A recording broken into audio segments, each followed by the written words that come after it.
Good afternoon. Welcome to Sativa Segment. This is a special edition, episode 40. We have Cody Fisher with me. Before we get started, I'd like to talk about Richard Cheng. It's the law firm that is fueling this episode. There we go. And it's a full-service law firm that offers a broad range of legal services ranging from mergers and acquisitions, litigation, and having industry-specific expertise in healthcare and alternative substances. If you want to learn a little bit more about Ritter Spencer Cheng, go to ritterspencercheng.com. All right, I'm excited, Cody. Let's get this show on the road. Me too. We are here to talk about a very specific matter. Because, well, one, you're the first repeat offender on the Sativa Segment. So, in other words, in almost 3.5 years, you're the first person I've ever invited back onto the show. Well, thanks for having me back. Yeah, but this episode is a little bit different because I've never done a show where we're talking about a very specific case, and you, as a client, you're willing to talk about it. Yep. Okay. But before we get started, why don't we go ahead and talk a little bit about your drink first, and then we'll just jump right into the case that we're here to talk about. Yeah. Tell me about Brio. I mean, what is Brio? So we have the hemp line. Yeah. So we have seltzers, sodas, which you just recently helped us out with in a big way. Yeah. But this is our new line that we just launched. It's called Brio Lift and Brio Drift. Okay. And so we paired, I like the name. Thank you. Yeah, we paired some really awesome mushrooms with some other ingredients in there to create a really nice effect. And so we have a daytime and a nighttime. So our whole thing is like wellness all day. And we have an option for you whether it's day or night. So let's talk about that. If I were to wake up and I drank the Lift, what does it do for me? It's a really good start to your day. Like we call it like a natural boost. Okay. It's also helps with like cognitive function. And like if you look up like lion's mane and cordyceps and L-theanine, there's tons and tons of benefits. I've actually never heard of cordyceps, but I'm very familiar with lion's mane. Yeah, they're really powerful together. Okay. That's why we did the L-theanine with them as well. Just kind of like that green tea effect, and what we found is like people are really tired of like sugar and caffeine. So they're looking for alternatives that are better for you, and so that's what we're trying to do with these. Now the drift, it's late at night, or it's getting later at night. Getting the close drift to is bedtime. like that calming. It's that time when you get off of work or before bed that we're really hitting, and it's got reishi, chaga, and then magnesium. What is reishi and chaga? They're mushrooms. So like the reishi is like they call it the mushroom of immortality. I need some of that. Yeah, it's like it's been used in like the Chinese culture for like 2,000 years. Okay. And they say it helps with a ton of things. And then the magnesium is huge. Like they say like 50% of Americans are deficient in magnesium. Yeah. And so just a good way to get some good ingredients before you go to bed. Yeah. We don't say it like puts you to sleep. We say like it helps kind of relax you, calm you down so you can fall asleep. Yeah, no, I actually started taking magnesium not too long ago. I think it's like magnesium L-threonate. Yeah. And it's supposed to help calm you down, cognitive function. I think you have to take it for a period of time before it really, the true effects, but we'll see how it goes. Okay, so that's your Brio line. Yep. That's Brio is more of a wellness focused, get up, energize, calming for sleep. Yep. The other line. Yeah, the fun line. The fun line. You had a weird name for it. What was it called? It's hemp THC. No, but what was the name of that line though? We paired them with like CBG and CBN. Okay. So it's the same concept as like the day and night. Okay. We do the CBG for day and then the CBN. But what about your seltzer? What is that line called? It's really not called anything specific. It's just Brio hemp beverages. Brio hemp beverages. Yep. Okay. Hemp beverages. Yep. And so in that line, you have CBD. Yep. You have the fun stuff. You have THC. Yep. What kind of THC does it have? It's hemp derived THC. Okay. Yep. We have a 5 milligram option, 10 milligram, and then a 25 milligram, depending on the different states and different 25. rules. That is the good stuff. Okay. So there was an occurrence recently. I got involved. You called me, I believe, on March 11th. Yeah, please help. Call me back right away. I've never received a text message like that from you that was so urgent because you're usually a pretty mellow and calm guy. You were not calm or mellow that day. No. No, I was not. Yeah. I get a random phone call from my father-in-law who does a lot of our deliveries that are, are not in a semi. We use them like box trucks. Okay. And he said, Cody, our truck just got seized in Arkansas. And, it had about 10 or 11 pallets on it. Okay. So, the value is probably about $60K worth of product on there. Yep. And that's not including the value of the truck. Yeah, doesn't include the value of the truck because it was a Penske truck. So we're like, this is great. So yeah, he gets stopped. They created a reason. They said he went over the white line a little bit, and that was their reason to stop him. Okay. And we've noticed there's been a lot of increased stops on trucks lately. I think it's just nationwide, and some states are really focused on it. This truck started in Oklahoma, you said, and it was en route to go to Florida. Yeah, we started from our warehouse in Oklahoma City, loaded it up, and we were delivering to Greenlight Distribution there in Texas, in Florida, where we sell in ABC and some of the largest chains, in the state of Florida. Okay. So ran into a little snafu in Arkansas. Yeah. He called me. He said the truck. I got arrested. The truck got seized. They ended up letting me go. And I'm gonna send you a card of the detective, and he wants you to call him. Okay. So yeah. Let's walk this through step by step now. Yeah. Okay. So your father-in-law gets handcuffed. Yeah. Now it's probably like the ongoing family, ridicule now. Oh yeah, my wife at family dinners. My wife loved getting that phone call. Yeah. Yeah. Okay, so you tell your wife, say, "Hey, Dad's been locked up." Yeah. But they let him go. They did. Yeah. He said they were kind of in and out. Like they were nice, and then they were kind of mean to him, and they even made a comment that he's probably going to go to jail or prison for 30 years because this is a federal crime, and that you could tell they didn't really fully understand hemp laws and the transportation laws around it. Yeah. And, but they handcuffed him in the front. They didn't handcuff him in the back, and they were real nice to him. But yeah, they let him go within an hour of being at the precinct. And that's when he called me and said, you need to call this guy immediately. Okay. So they let him go. You called the detective. Yep. I called him. And what was that conversation like? Well, he said, these products are illegal in Arkansas, and so I had the definition ready, where it's like, well, I understand that we're not selling these in your state. We are just passing through to Florida, and these are legal hemp products. As you can see on the BOL, the COAs, on the can it says hemp beverage. Yep. It's clearly defined. And he said, well, we don't agree. These are illegal. And I said, like, sir, these are legal. We've sold these beverages for 2 years. We sell across 15 states. Right. We're in, some of the most, high-end retail across America. I assure you it is legal. And he said, well, I advise you to get some counsel and to prove your case in a sense. And he wanted us to send a legal opinion of why that these products could not be seized. At that point, did you not ask them to get counsel from their own legal department? Yeah, I was just like, I was so confused on, why it had happened. And, we had been pulled over multiple other times and they just let you go and, whatever, it's not a big deal.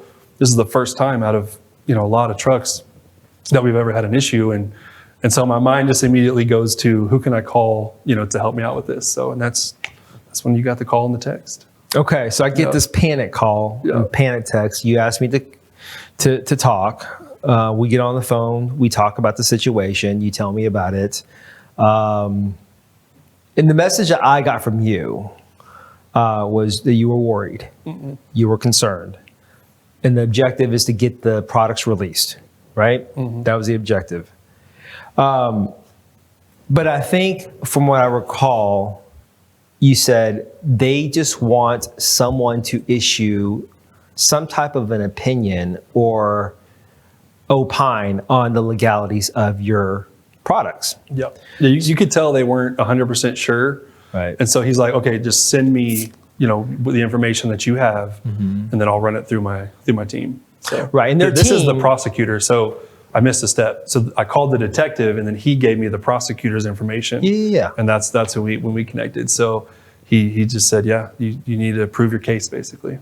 Now, I'll be honest. I've never dealt with a prosecutor that asked for me to opine to him.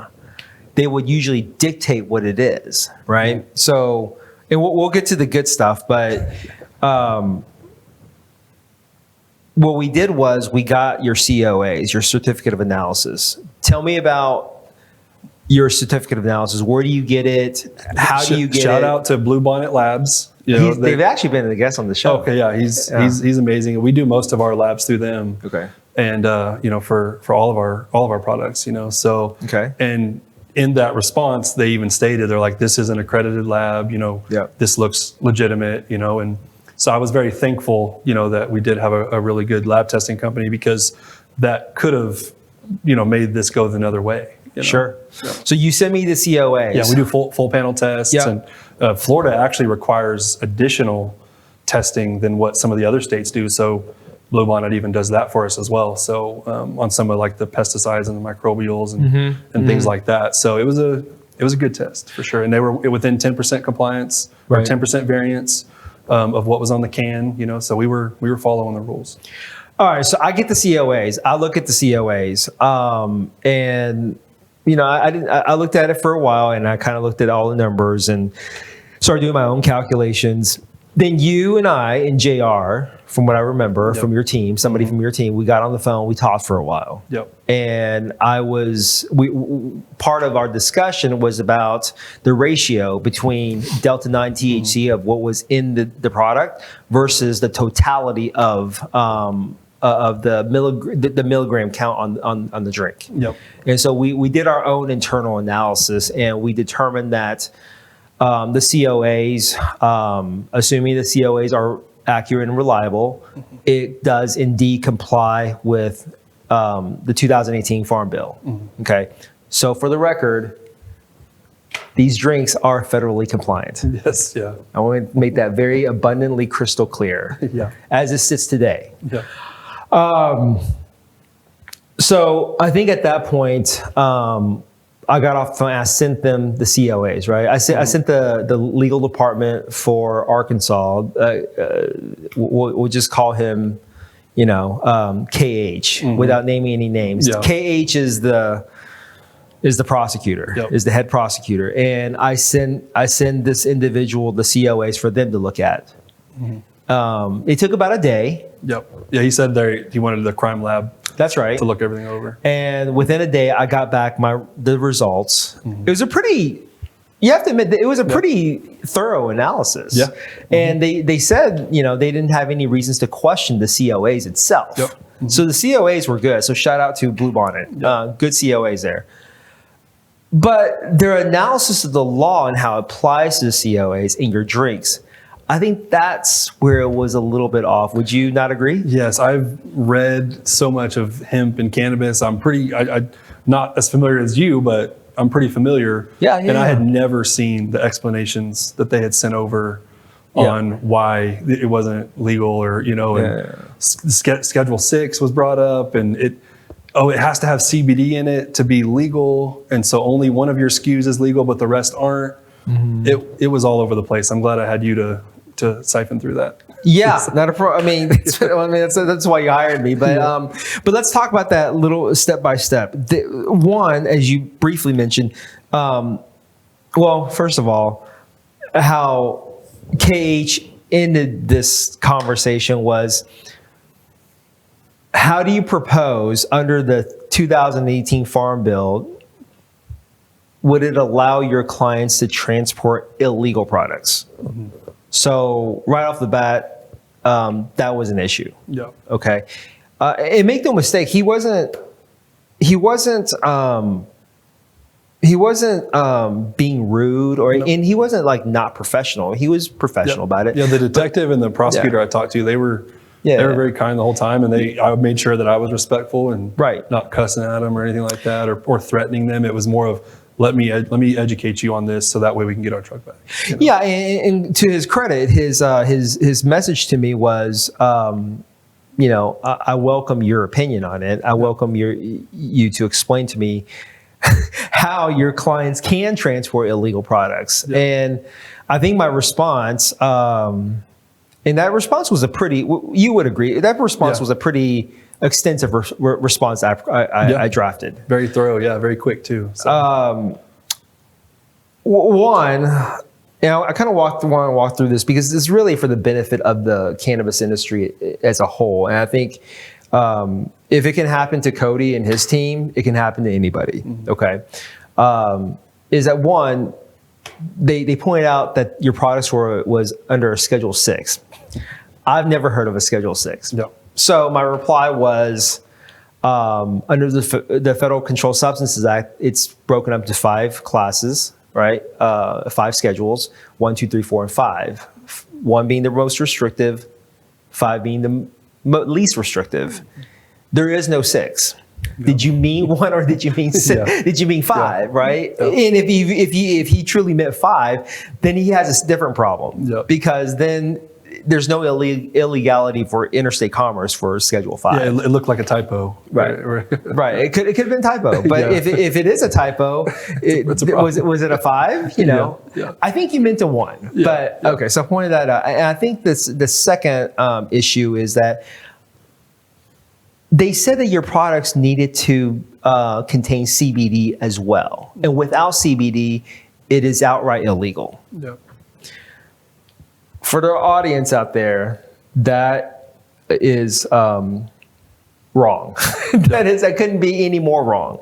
There is no federal requirement. There is not a state requirement in any state that I know of. Now, disclaimer, I'm only licensed in the state of Texas and Minnesota, but in the 12 years I've been in the industry, I've never heard such a requirement. Mm-hmm. So that was the second problem that they faced. I think the third one was, I think they referenced an FDA issue, didn't they? Mm-hmm. Yep. Right? Yep. They said because it doesn't comply with the FDA because, that's right. They said that you advertise it as a medication. Mm. And I pointed out that it was not a medication. And you've never advertised it as a medication.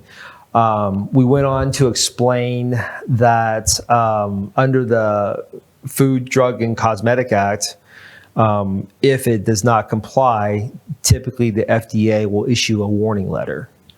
And the warning letter will simply ask you to take it off the shelves. But there's really not a true criminal element to it. To the extent that there is a criminal element to it, it's really within the state of Arkansas, right?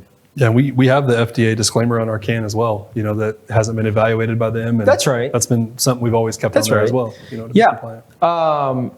And I think then I went to like this long diatribe. I think this is where I probably made his eyes glaze over.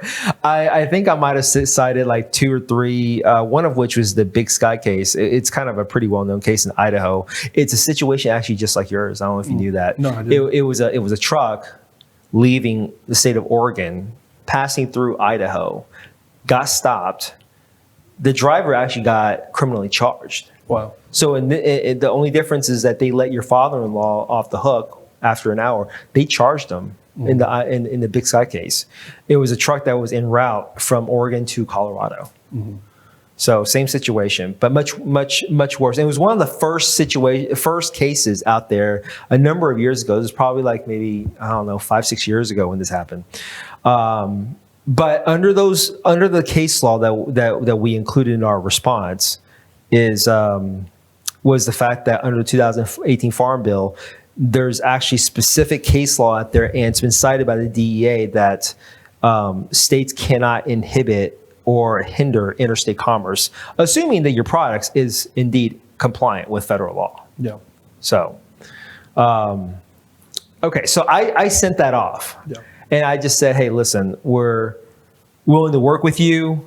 Our job is to cooperate with you guys. It is by no means, I'm not trying to tell you what to do, but at the same time, make no mistake. I have every intention on protecting the rights of my clients and their products. Yep. I think that's how I ended the communication. I never heard back from them. Yeah. Okay. Yeah, they went straight to me.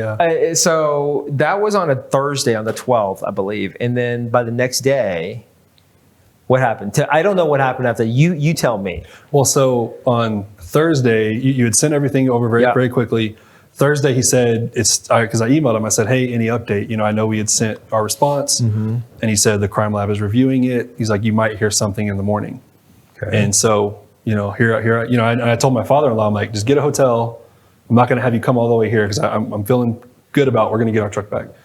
And so he's like holed up in a hole in the wall hotel in a small town. He's bored, he doesn't know what to do, and just texted me, "Hey, did you hear anything?" It was the local Motel 6. Yes. And so he's watching reruns, for a day and a half, and so I emailed him again at like noon, and I said, "Hey, the response that you guys sent back, it made no sense. This is hindering our business. Our distributor needs this product. We're out of SKUs. Like, the federal government is, we understand that it's confusing. The federal government is figuring all this out right now. Each state is figuring it out right now, but our product should not be, held up, Okay. And within 45 minutes, he emails me back and he says, "Here's the number. Call this person. They'll let you get your truck back." No explanation. Yep, that was it. No further legal analysis. Nope. He just said you can have the truck back. No disputes. Yep. And so I that called, was fast. yeah, it was. That was fast. I called my father-in-law and told him, call this number, and they had it at some some traffic or some area where they pull trucks over. A truck's like a weigh station. That's what it was. They brought the truck back to a weigh station, and they were able to they gave it back to him. And I emailed them back and I just said, thank you so much. I really appreciate you, for treating us, not like criminals, and that we could work this out. And his last email to me was, he said, "I have a lot of upset officers right now." He said, "Out of 650 plus seizures that we've done, we've never let a truck go or, get released." So if I'm interpreting that right, is your shipment, the 11 to 12 pallets, it's the $60,000 worth of THC products, was the first one out of 650 plus seizures that they let go. Yep. And it wasn't just hemp seizures. This was seizures as a whole. They've done 650 total seizures. And he said this is the first one they've ever let go. And then he kind of left a little warning at the end. He said, "I can't promise you the same results, so I would avoid Arkansas." So I said, "Yes, sir." Yeah, but that's because they don't want to deal with this again. Right. Well, I'm glad that I was able to piss off a lot of cops that day. That's always a These fun are the day. Same cops, I'm sure, that were telling my father-in-law he's going to prison, so. For 30 years. Yeah. Well, note to self, not to drive through Arkansas too much. They did all that paperwork for no reason, so. Oh, that's true. I didn't even think about that. They because if they do that, they have to prepare all this paperwork, and they were gonna. Of course, I would suspect. I'm not sure, but I would suspect that some of them were hoping to get on the local news about seizure of like a $60,000 case of like whatever. I'm sure they couldn't wait to take the photo. And like they were responsible for being part of this raid and bust and the seizure, and they really did their jobs, and they're gonna get bonuses. Well, now I feel bad about taking their dreams away. 100%. I didn't. I was so happy. And our distributor was happy, So now my father, he's back at it again. He's heading to Florida right now again. So, but we avoided Arkansas this time. You avoided Arkansas. Told him to go around. I'll take the extra couple hours. So I never heard back from the prosecutor, and the message that I got from you, and I remember this. I was actually out and about with one of my partners. We were actually at a watch convention. And I just got a message from you saying that they released your products with an exclamation point. You sounded pretty happy, as you probably would be naturally. What was the response by your team? Just curious. They were relieved. Because my father-in-law, he was like, he's like, "Are you sure that you have the laws right?" And because he was worried, And but we all felt very confident that you can't really. There's no misinterpreting. You cannot hinder, and so the transportation, so we did feel confident. It was more of how long is this going to take? How much is it going to cost us? How long is it going to drag out? Because, and I told the prosecutor, I said, we will have to pursue legal action because this is a lot of money here, and I said it in a very nice way. And so it was really relief from everybody, because it was not going to be fun to prepare another truck and get the product and, do it all over again. It's very costly. The margins in beverage are already small. Yeah. So you lose a truck like that. I mean, it's a hit. Yeah, I'm sure it's a big hit. Now, did anything happen to the drinks? Was it compromised in any way? Nope, they were fine. Yep. Yep. Yeah, So they you were got stored in the right facility. So yeah, they weren't exposed to anything. So yeah, we were able to sell everything. Okay. Yep. So where is that shipment now? Is it back with you, or did you? It's in Florida. Yeah. It's in Florida. Yeah, we had them continue right on so it's in Florida, being sold all across Florida right now. So just out of curiosity, that truck, when it came back to go back to Oklahoma, did it go through the state of Arkansas with zero shipment in it? Yep. Yeah, it did. Okay. So the truck actually did go through the Arkansas again. It was empty on that at that time. But it was empty. Yep. So okay. Yep. So in short, I guess, and this episode was never designed to have this drawn out analysis, but I thought it would be a fun episode to make one, to bring awareness to the industry on what could happen to you, right? And two, to let everybody know that Brio does sell quality drinks, and but more importantly, from an attorney standpoint, they're selling compliant drinks, and to really educate the public on the steps to take, because this happened really quickly. Yeah, like within 48 hours. Yeah, this happened literally. Your shipment got seized. You called me. You had your panic. We got a COA. I reviewed it. We talked about it. You and I and JR. I sent it off. He replied. I responded. It was released. Yep. 2-3 days at the most. Yeah, it was great. So yeah, the advice. I'm sure it's happened to other brands out there. They probably just don't. Sure. They just don't talk about it. But be respectful. Yeah. Stick to your guns. Have your lab tests, and so hire a great attorney, right? Thanks. So, I mean, in all seriousness, I mean, are those your learning points? So, 100%. Be respectful of law enforcement. Be respectful of the people who are seized your stuff. Be prepared with your COAs. Okay. What else? Obviously seek legal counsel. Seek legal counsel. And seek legal counsel that know what they're doing. Yeah, exactly. Yeah, and know that it is legal. I mean, like, because a lot of times they will make you feel like you're doing something wrong, and you're this bad company, bad person. It's like, no, like, I'm sorry that these are the rules and we are following them, and I'm sure in some cases maybe some of the brands wouldn't fight or. Wouldn't. I think people get scared. Try, so, I think people get scared, right? I think for most, I think it's a safe statement to say that they feel that cooperating means also giving in as well. No. Cooperating doesn't necessarily mean that you've tossed in the towel. Cooperating means that you will cooperate with the process, but make no mistake, if you're wrong about it, you're going to be called out and your rights will be protected. Yep.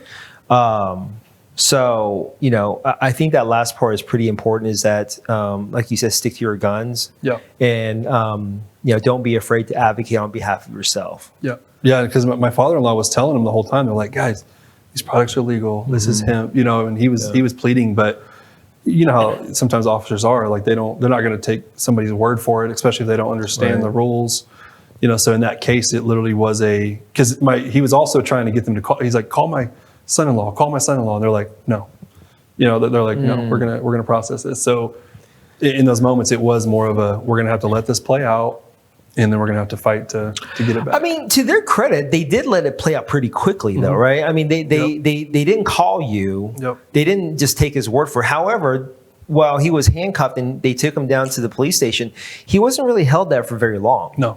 And they let him go pretty quickly, and they directed you to the prosecutor, and somebody that was, I guess, a pay grade above them got involved, and from what it sounded like, exercised, some sound judgment, even though he was wrong about that legal. But at least he was conscientious enough to go through the process and allowing you as the owner of these products to explain why your products should be released. Yeah, it shows the confusion around the whole hemp industry, because it's like on one hand they're saying we're committing this, this high crime, and this major felony, and then on the other hand they let them go within an hour, and they're just like, we're just going to keep your product.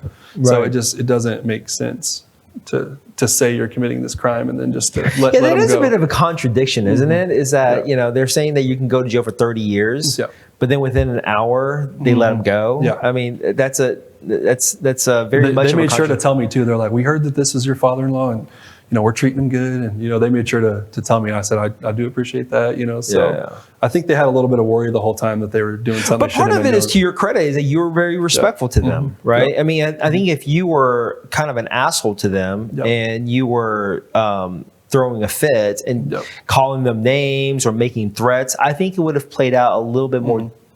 I don't think it would have played out any differently from a legal standpoint. I think your father-in-law might not have been treated as well. Yeah, or the time frame of. Yeah, they might have found ways to drag it out. We could have caused them to dig in a little bit and go through a case, and but I'm sure they don't want that either, right? Yeah. So it's costly for everybody, and the timing it takes to handle something like that, and because over here I'm thinking, oh my gosh, if we have to fight this, it's going to take years or months or and so I was really happy with the result. So, but I'll say this, I mean. Let's switch roles. Pretend we're the state of Arkansas and we seize this truck, and we're adamant about our decision. We're not going to let it go. In the state of Arkansas, we get sued for essentially wrongfully holding on to this product and improper seizure, right? Yep. And causing monetary damages. Mm-hmm. If we go to trial, and as a state of Arkansas, you lose. Think about how embarrassing that would be. Yeah. Mm-hmm. Yep. I mean, I think while governmental agencies they have a good amount of resources usually, I think it's a little bit different at the state and county level. Mm-hmm. It's not like they're the federal government, so they still have to contend with the fact that if there's going to be time and resources that they will have to expend on their end to defend this lawsuit. Yeah. And if they are wrong about this law, it will not look well before their state governor. Yeah. Oh yeah. My father-in-law, he was worked up. He's like, get him for pain and suffering, Cody, sue him. And I was like, I just want the truck back. That's right. Like, I got you when you're back. We'll have a nice time whenever you arrive. I told my wife, I'm like, the Christmas presents are going to be big this year for him, with what we put him through. So, yeah. You may want to up that bonus this year. Exactly.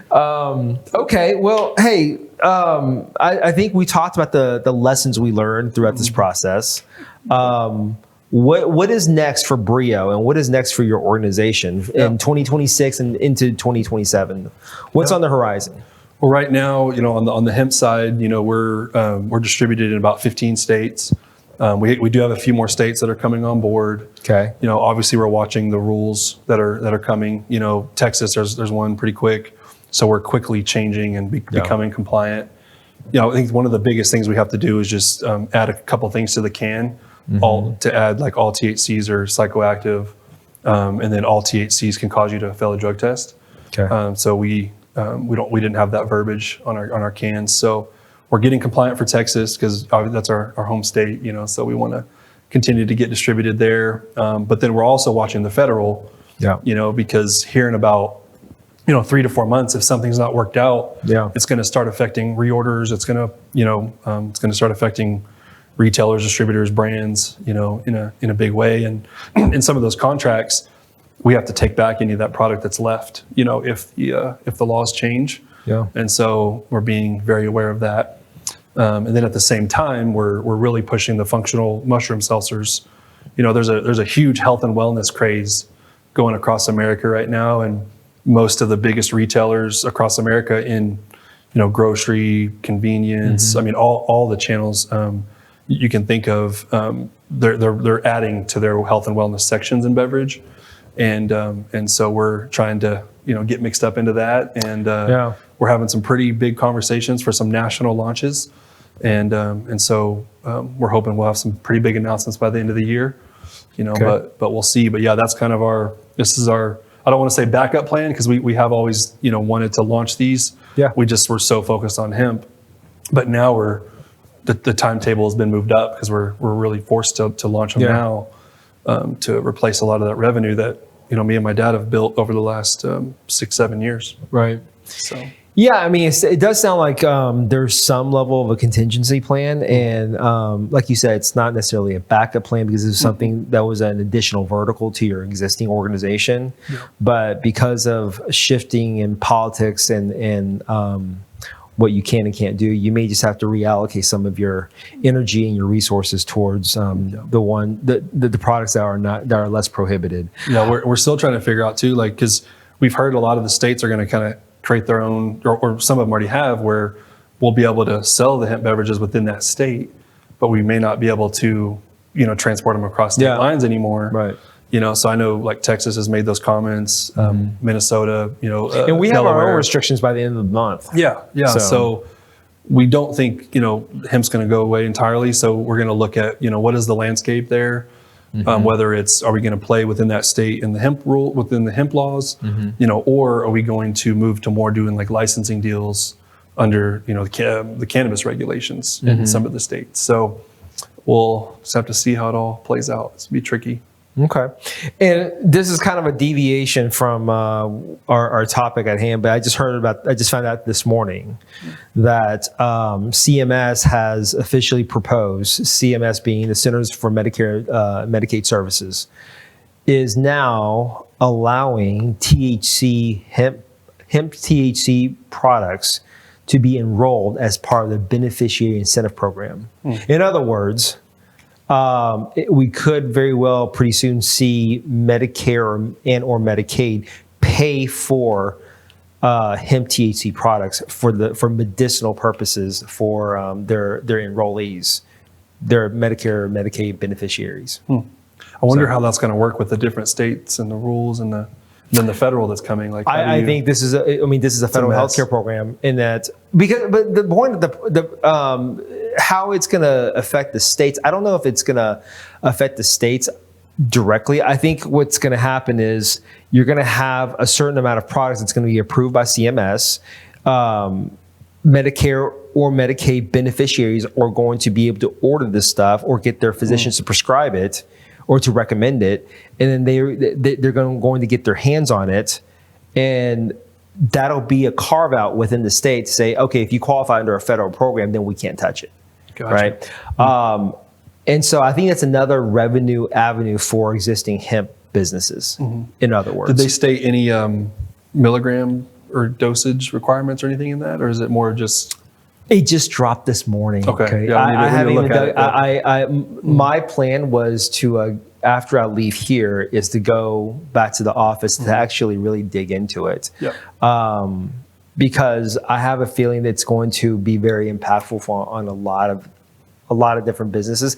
And the fact that it just dropped this morning, I bet you a lot of people, they don't even know about it. You're probably one of the first people that I've told. I didn't know. I heard that something like that could be coming, and then I did hear something about like you couldn't go above 5 milligrams or something like that. But like I said, I try to keep up with it all, but it's changing every day. Yeah, this is a little bit different in the sense that it falls under the CMS umbrella, and that they are okaying it for hemp THC, which is kind of a contradiction if you think about it. The appropriations bill that was passed late last year, it explicitly says that hemp THC is going to be banned later on this year on the 12th of November. Well, why is it that that's banned, but then conversely, you're going to allow it to be enrolled into a CMS federal healthcare program? Yeah. That makes no sense. It's a complete contradiction. Yeah.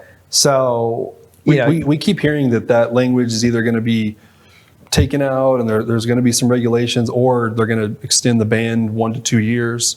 But, and that will give them the time to do the regulations. But I just don't trust them to, get anything done. And, my guess is they're going to wait till the very last minute to figure it out. And it's going to probably impact some, hemp businesses in a bad way. But, and there's a lot of lobbying going on right now. I mean, companies that you would never think are lobbying to keep hemp. Yeah. And then there's some major companies that are just now jumping into hemp. I'm like, well, why are you doing that if it could be going away in November? They might know more than we do. So we're confident and we're hopeful. Well, a couple things is that, it's a $30 billion industry. And two, what I do know is on the 5th of this month, on March 5th, the House Agricultural Committee, they passed a vote on a legislative bill called the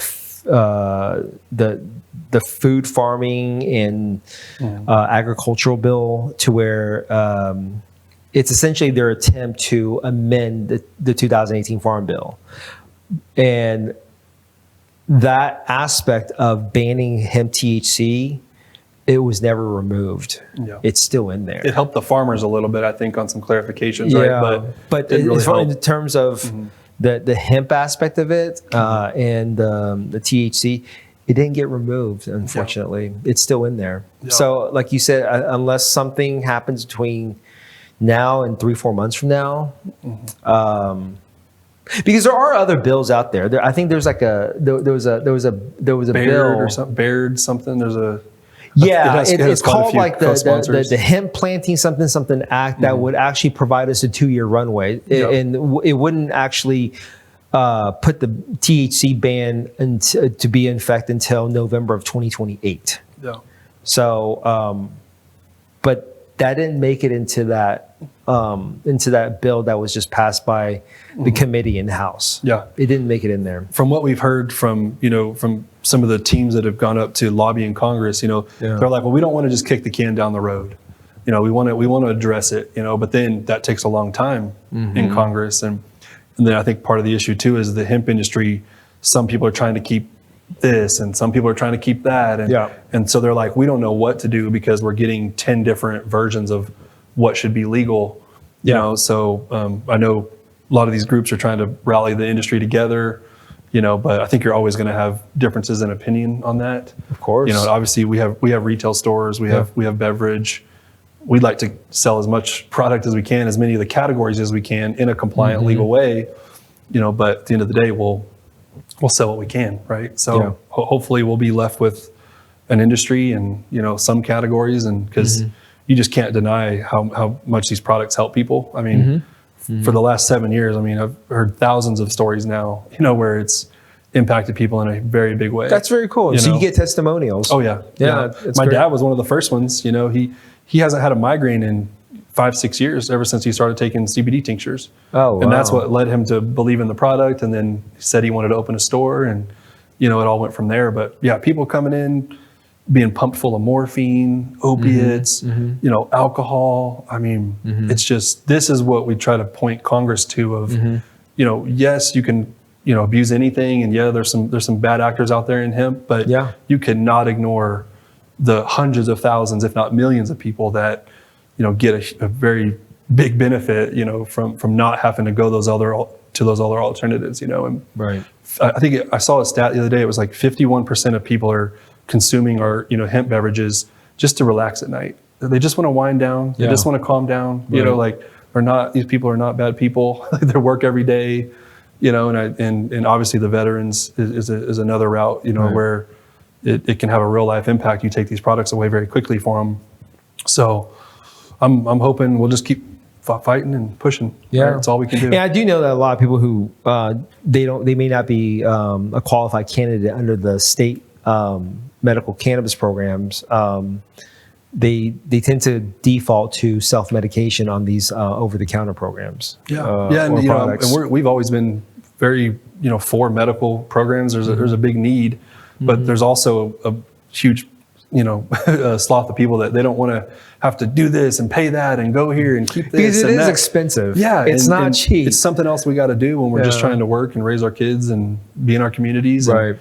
And so just don't make it harder for people. And I think that's what hemp has really done, is it's become easy to, go to your local store and, and find some products, right? Yeah. But when something's easy, people, they expose that and they take advantage of that. And, but all the companies we've dealt with in Texas, they've done amazing things. And, we can't help what bad actors do in these cartels and releasing all these products that look like Oreos and chips. And, nobody wants that. But so that's the hard part is how do you keep the good parts, but then get rid of the bad? Yeah.